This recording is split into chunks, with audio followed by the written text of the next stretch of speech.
Bom sábado. Hoje a gente vai mergulhar num tema que, para muitos, é um dos mais misteriosos e talvez até um pouco confusos da fé cristã, a figura do Espírito Santo. Com certeza.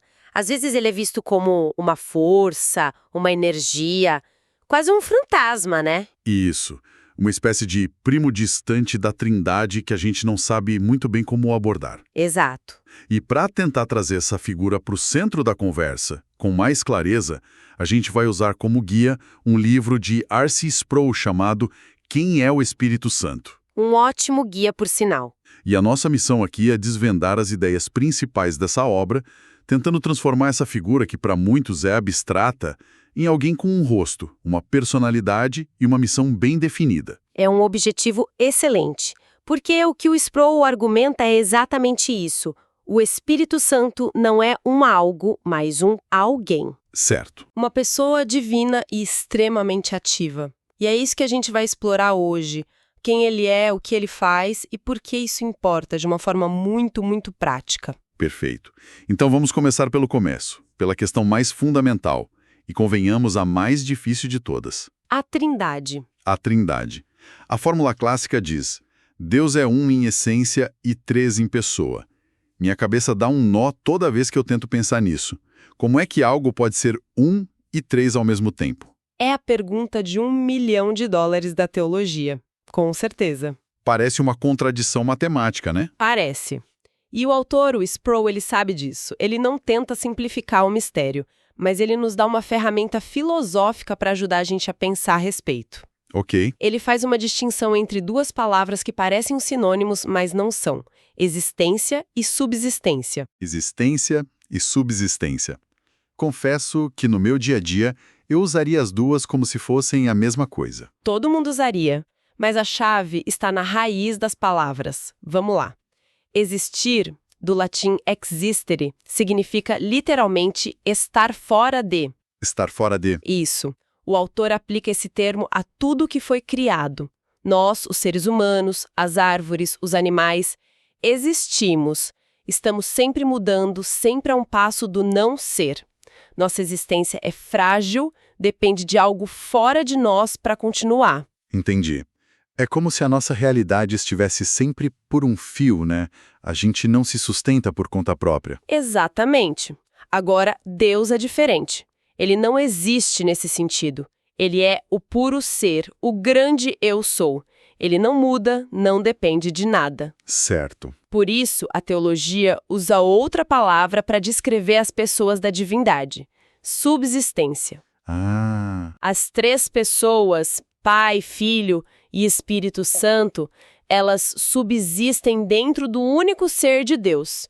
Então não são três seres, é um único ser com três subsistências ou três centros de consciência pessoal. Nossa, essa distinção realmente ajuda a dar um contorno ao mistério.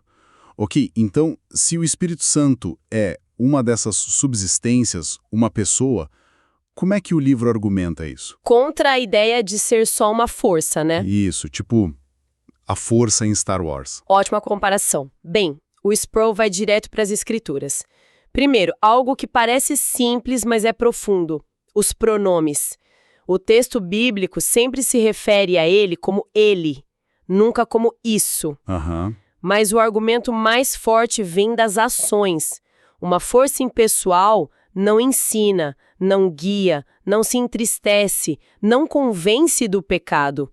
Isso tudo exige personalidade. Vontade, intelecto, emoção. Exatamente. E não apenas uma pessoa, mas uma pessoa divina. A fonte destaca uma história bem marcante do livro de Atos, o caso de Ananias e Safira. Sim, eles mentem sobre uma doação para a igreja. Isso. E o apóstolo Pedro confronta Ananias e diz: para que mentisses ao Espírito Santo. E logo em seguida ele conclui: não mentistes aos homens, mas a Deus. A implicação é direta. Mentir para o Espírito Santo é mentir para Deus. Não tem como separar. Para quem escreveu o texto, não havia dúvida. E, além disso, atributos que são só de Deus, como eternidade, onisciência, são todos atribuídos a ele nas Escrituras. Entendido. Então, saindo da identidade para a ação. O que ele faz? O livro começa com uma das expressões mais conhecidas, nascer de novo. Sim, e o autor já começa dizendo que isso não é uma invenção moderna. A origem está numa conversa de Jesus com Nicodemos, um líder judeu. E Jesus é muito claro. Se alguém não nascer de novo, não pode ver o reino de Deus. É uma condição essencial, então. Indispensável. E o ponto crucial aqui é o que esse novo nascimento significa. Sproul argumenta que é uma transição literal, da morte para a vida. Morte espiritual. Ele cita a carta aos Efésios, que descreve a nossa condição natural como mortos nos vossos delitos e pecados. É uma afirmação muito forte. É fortíssima. E o Sproul é enfático aqui. Não estamos apenas doentes ou 99% mortos. Estamos espiritualmente natimortos, incapazes de responder a Deus. Nossa, porque se a pessoa está só doente, ela ainda pode colaborar, decidir tomar o remédio. Mas se está morta... Não pode fazer absolutamente nada. A iniciativa tem que ser 100% externa. Então, o novo nascimento é como uma ressurreição. É exatamente essa imagem. O livro descreve como uma obra de recriação. Ele faz um paralelo com a criação, quando Deus disse, haja luz, e a luz veio do nada. Uau! Ou quando Jesus chamou Lázaro, que estava morto há 4 dias, para fora do túmulo. Lázaro não decidiu obedecer. A palavra que o chamou também deu a vida para ele poder responder. Perfeito. A lógica é essa. A regeneração é esse ato imediato e direto do Espírito, que gera vida espiritual onde antes havia apenas morte. Isso dá muito o que pensar. Bom, saindo dessa obra de recriação, o livro nos leva a outro papel do Espírito, o de advogado. Certo. E o autor começa de um jeito inesperado, comparando os filósofos Kierkegaard e Nietzsche. O que Nietzsche tem a ver com o Espírito Santo? É uma preparação de terreno muito inteligente. Nietzsche falava de um super-homem que precisava ter coragem para viver num mundo sem Deus, sem sentido. Uma coragem que nasce do vazio. Isso.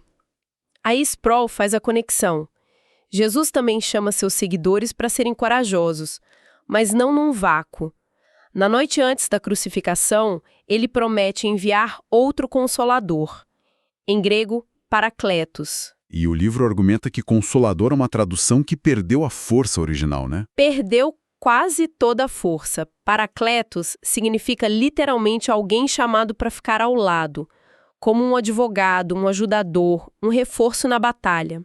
Então a ideia não é de alguém que só enxuga as lágrimas depois da batalha. De jeito nenhum. Mas que dá força para a batalha. Exatamente.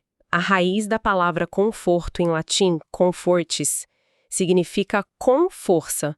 O Espírito Santo é enviado para fortalecer, para capacitar os crentes para viverem num mundo hostil. Faz todo sentido. Onde Nietzsche oferece uma coragem sem fundamento, Jesus oferece uma coragem baseada na vitória dele, dizendo, tende bom ânimo, eu venci o mundo. E por meio do Espírito, os crentes se tornam mais que vencedores. Isso nos leva aos papéis finais que o livro aborda: santificador e iluminador. Vamos para o primeiro. Por que ele é chamado de Espírito Santo? Bem, a fonte aponta 2 razões principais. A primeira é que a obra específica dele é a nossa santificação, o processo de nos tornar mais santos, mais parecidos com Cristo. E a segunda? A segunda é para distingui-lo de outros espíritos que as Escrituras descrevem como impuros. E por ser o Espírito da verdade, ele nunca vai guiar uma pessoa a fazer algo que contradiga a palavra dele, a Bíblia. Isso serve como um teste, então, um filtro. Um teste crucial para qualquer sentimento ou direção que uma pessoa acredite ser do Espírito. Certo. E quanto ao papel de iluminador? O livro conta um caso curioso de uma aluna que usou a Bíblia para tentar descobrir seu destino com o dedo. Sim, um exemplo clássico de como não entender essa obra. A iluminação não é uma forma de adivinhação, de mágica. Não é um biscoito da sorte. Definitivamente não. É o trabalho do Espírito de nos ajudar a compreender a verdade que já está revelada na Escritura. Ele não adiciona informação, ele age como um holofote. Um holofote. Gostei da imagem. Ele ilumina o que já está lá, nos permitindo ver a beleza e a verdade do texto.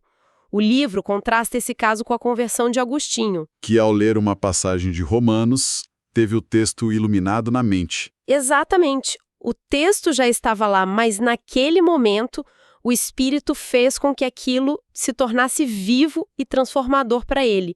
Essa é a iluminação. Então, para a gente amarrar tudo isso, saímos da identidade do Espírito como uma pessoa divina na Trindade e passamos pela sua obra como doador de vida nova, fortalecedor para os desafios, agente de santificação e iluminador da verdade. Certo. A imagem que fica é a de uma presença profundamente pessoal e ativa, e não uma força vaga ou abstrata. E o que é fascinante é ver como esses papéis estão todos interligados, né? A vida que ele gera é uma vida que precisa ser fortalecida. Que é chamada santidade. E que cresce na luz da verdade, que ele mesmo ilumina, é uma obra completa, do começo ao fim. A fonte menciona uma oração de Moisés no livro de Números: tomara todo o povo do Senhor fosse profeta, que o Senhor lhes desse o seu espírito. Essa esperança, segundo o Novo Testamento, foi cumprida em Pentecostes, quando todos os crentes receberam o Espírito. Fica uma reflexão, então. Se esse mesmo Espírito é dado para capacitar cada pessoa para sua missão, como essa capacitação pessoal se manifesta na vida cotidiana hoje? É a grande pergunta, que conecta toda essa teologia com a nossa realidade. Este episódio faz parte da série Diálogos de Sábado. Na semana que vem teremos um novo assunto. Deus abençoe todos os ouvintes.